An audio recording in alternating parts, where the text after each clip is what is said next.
Hello friends, my name is Troy. Welcome back to my channel once again, and today we have got the Barkin Bout books tag. Oh wicka wicka, dogs and books. Dogs and books. I was thinking what video should I film, because I didn't want to do a back-to-back tag, and I thought of an idea and I was like, okay, this is great. But then I realized that I needed your guys' comments, so I was like, okay, you know what, these two ideas I can do, but I just need to ask you guys beforehand I film. Now what we're doing is we are going to be doing this tag, because I got tagged in this tag a long time ago, or a week ago, but now I need to do this tag. I don't know if that makes sense, but basically I was just struggling today. So Break Even Books made this tag. He tagged me in his original video, and it's basically all about dogs, and I used to have a dog, so I sort of know, and I think my family might be getting a dog, or my sister or whatever might be getting a dog later in the year, which I don't really want, because that would be frustrating to have to film with a barking dog in the background. So anyways, yeah, today's tag is about books and dogs. It's gonna be fun. So make sure to leave a like, subscribe, and let's just jump straight into the tag. I've got a bone to pick with you. Name a book that was good until it wasn't. So you were enjoying it, and then it ended up being disappointing to you. This is a good question, but I have to pick something that's really really good for this topic. I guess it means you didn't really you liked the beginning, but then it kind of just fell flat.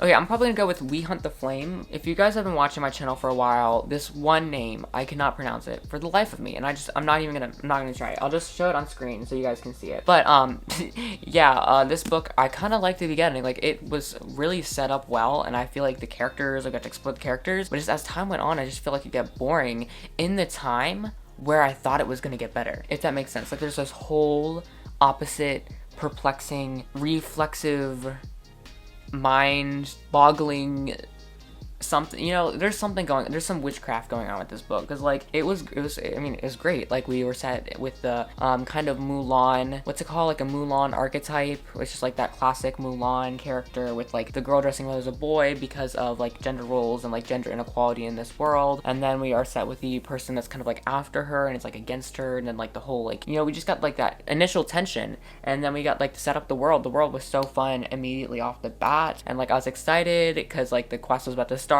the magical thing, the initial problem started, and I was oh, okay, snap. Then when we went on the quest, it was bleh, bleh, the beginning. I don't know how the beginning was better than the middle. I don't even know, because the middle is the quest of them trying to find the magical book or whatever, but the beginning seemed to me that was better. So I don't know, it was just a lot of controversy with this book. Well, there wasn't a lot of controversy, and I like some of the messages with this, within gender. That was really good to explore. I just couldn't continue because the quest part, the journey, the travels was I knocked over my drink, but that's the answer to number one. Number two, Welcome Home, My Little Doggo. Name a book or series that gives you the warm feelings of home. Now, in my previous tag that I just did, I had a lot of books about worlds that you want to escape into, but what's a book that really reminds me of home? I'm probably gonna choose the contemporary Again But Better by Christine Riccio, because I know that a fantasy. Why do I look so red? That's the problem. Anyways, I just think that Again But Better is a book that's more contemporary. Well, it is contemporary, and so that's why I think it has to kind of relate to home. I feel a fantasy book can't really remind me of home. Although if we were kind of going of reminding, I feel Harry Potter is a classic that reminds me of reading at home, or KOTLC or stuff like that. But yeah, just this book specifically had a lot of relativity to me, and I remember this book. Whenever I think of Again But Better, I'll think of this one reading vlog that I did that if you haven't watched, please check it out. You'll get so much insight into my channel, into my passions. It's just a great book, or a great video. This one vlog where I just kind of vlogged my process of reading Again But Better, it was so monumental because it was literally me transitioning from 2010 decade to 2020 decade. I was literally reading it from before 2019, and then I stopped reading it in 2020, that few days. And that was also when I was launching my booktube channel. That was also when I just kind of started really thinking about passions, what I wanted to do in life and all that stuff, writing, booktube, all that fun stuff. And so yeah, it was just a really self-reflecting time for me, just reading this book. Honestly, it was such an important book for me, and I feel if I didn't read this, I just wouldn't have so much motivation that I do now. It's just so empowering, just really tells you to do what you love in life, and just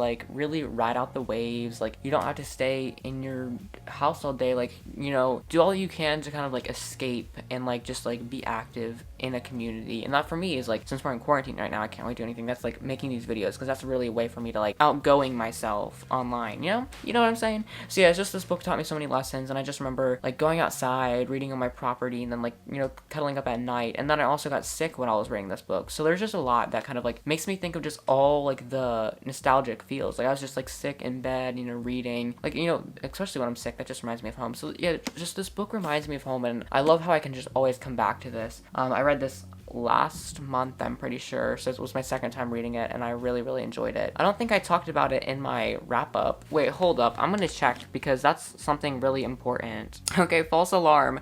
I thought that I didn't talk about Again But Better in my wrap up, but I did, and that it wouldn't matter. I am getting so many comments from my other channel right now. This is insane. Okay, anyways, why is my exposure like so high? Okay.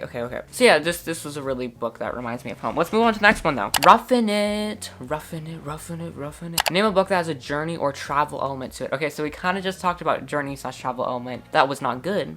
So let's talk about a good journey/travel element to it. All right, if you guys have been watching my channel recently, you know that journeying and like traveling and adventure and books is very important to me. Like I really highly love and just like desire a good journey, so I'm probably going to choose The Treasure of Capric by Brandon M. Wilborn. I try to talk about this like spontaneously throughout the year when I kind of forget to talk about it, because this is just an amazing book and I want to reread it. But this was like basically just an adventure. The book was really good. Basically what happens is, I totally forgot because I read this like literally like 2 years ago or something, but we have Kyrian Abramson, and he and his friends start going on this quest like when his village starts getting attacked, and like there's like this kind of evil organization like with the kings and like this like political stuff happening that is like making them, they're like trying to go after some gold and treasures and stuff, and so then Kyrian and his team must go to protect it and also like take it back from the people. And then it comes into this like wild goose chase, which is the main element why I love this adventure. Like it doesn't really even matter about motives or whatever, it was just a chase, because while the Kyrian and his crew were running, there were soldiers literally chasing them the whole time, and they were after them, of course, because they're both going for like treasure or whatever. They were constantly in tension. Like a lot of adventures are kind of just like them, like going la da da da da. I mean, some adventures have like time restraints, which is like makes it a little bit better, more unique, but this has just a lot of tension because they're being chased literally by soldiers the whole time. And so that's just really why I like this adventure element. And I just remember all the way, like the whole way through, like the fantasy was really nice, like really well implemented, and just like kind of like the sought after it, the desires, like the motives of the characters were really great. I also thought like the geography was interesting. I did make a note to the author that he needs to work on his geography. Yes, guys, sometimes I'm professional and I literally like give authors notes about their books and stuff. So yeah, I did like send the author some notes about like geography, and he did admit that it was like a little bit more complicated for him. But yeah, I just kind of like wanted to see more of that, because like even the map, it's just not that great. Like, he could have done better with that. So yeah, I did make a note to the author about that. But like just the topography itself was interesting, and just the way that they had to travel across like a lot of lands. I just needed to be able to visualize the geography a little bit better, if that makes sense. Professional literature analyst Troy, we love it. We love to see it. Like, I'm literally feel like such a good book nerd right now. Like, I'm, like when you're in like one of those really great rants, that's what's happening to me. Marking your territory. Rough. Name your book or series that you will always stand by no matter what. For me, this has to be the Hunger Games series by Shannon Messenger. I'm gonna be real with you guys, so real. I recorded this whole question right before this, and I didn't like it, so I deleted it, and so I restarted. Because I said the Hunger Games by Sarah J. Maas. And now this time I say The Hunger Games by Shannon Messenger. So clearly something's not right. I'm not good with authors, but it is The Hunger Games by Susan Collins. Anyways, I just have to stand by this series, honestly, just for like everything just within the characters, the plot, the writing, like plot, characters, world. There's so much greatness and obsessionness to this book that I have. You just can't deny me this book. Like, I will always stand by. If you say like you cannot like ever make me say that this book is not anything but 5 stars, or any of the books in the series. And even when like I guess like younger readers read this and are kind of like, oh, this is boring, or like especially with Mockingjay gets a lot of hate, but it's written perfectly. Like, they're literally, like, it is written perfectly. And as I age, I also kind of, like, see this. Like, I appreciate it more, if that makes sense. Like, I am just, like, kind of understanding a lot more of the topics dealt in this book. And just, like, I feel like every single time I reread it, I love it more and more and more. And so I just always have to stand by this book.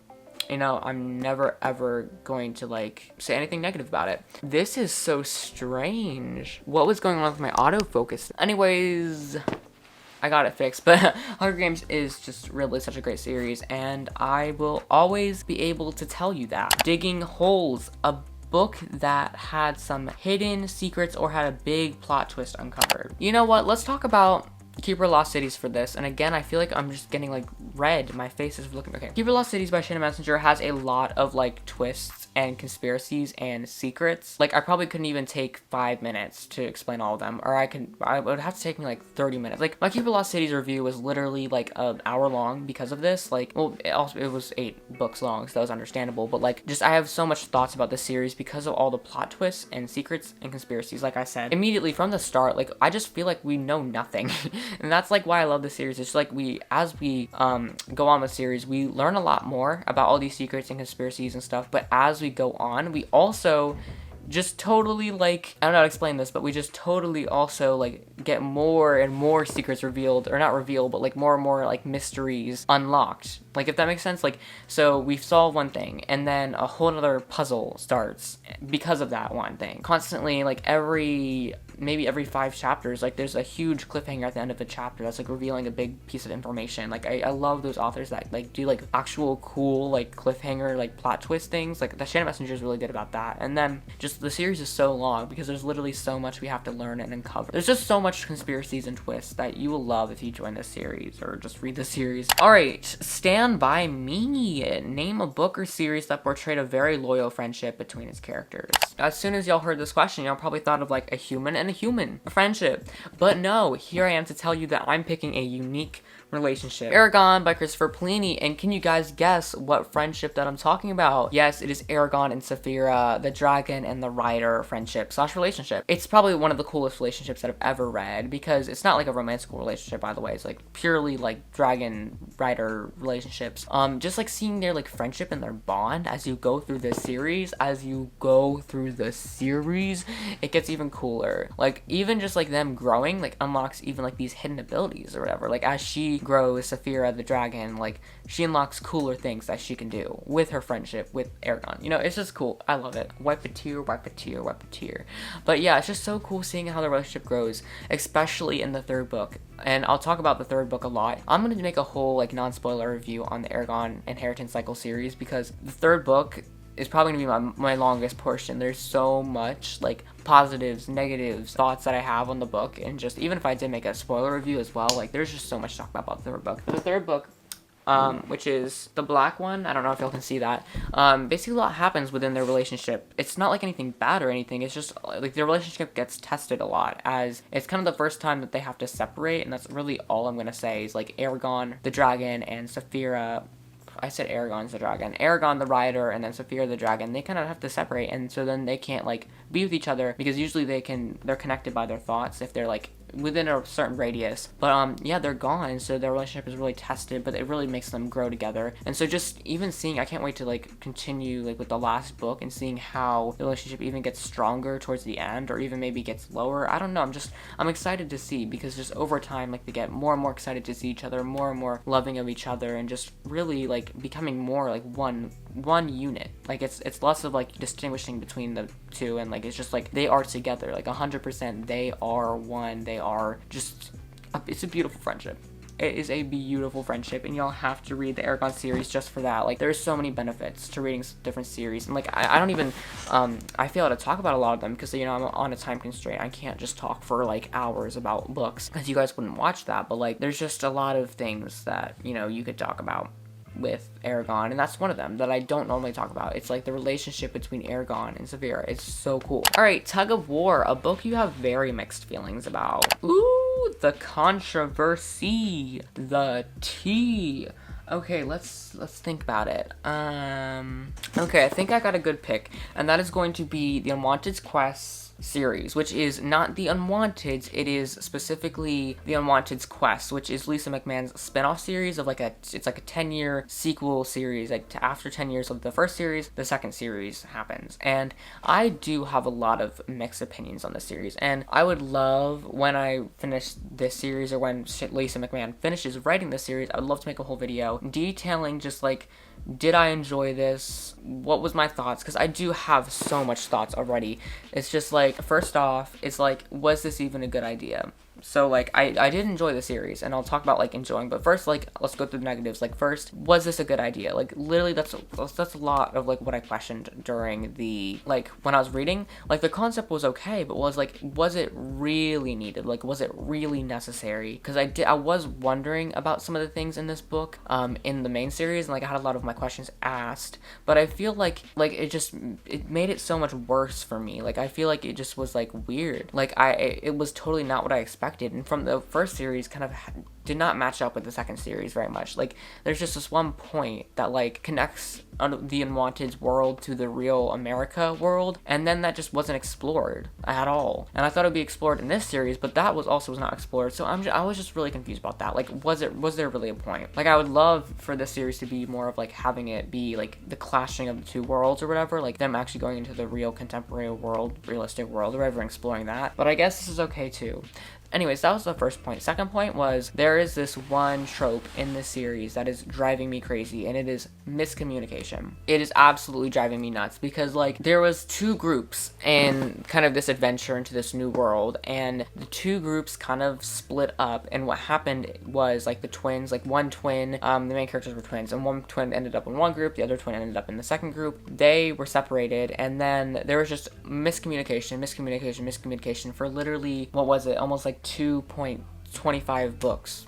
Like 2 1/4 of the books was just miscommunication, them like having to like kind of find each other. Literally, it was just them like rescuers and like trying to find them, but then they had already left, and then like it was just, I don't know how to explain it. It was just bad, you know. There was just too much, like, it was just too much. Like, they should have found each other really quicker. It was like, I don't know. That's all I'm gonna say about miscommunication. What else?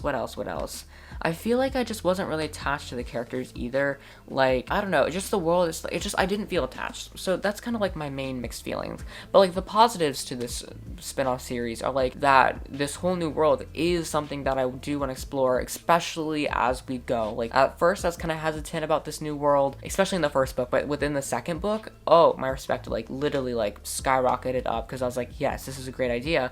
But then in book 3, I kind of went down a little bit in interest. So yeah, it's just, I'm having varying interests about this series just in general, if that makes sense. But like I said, the villain in this series is really great.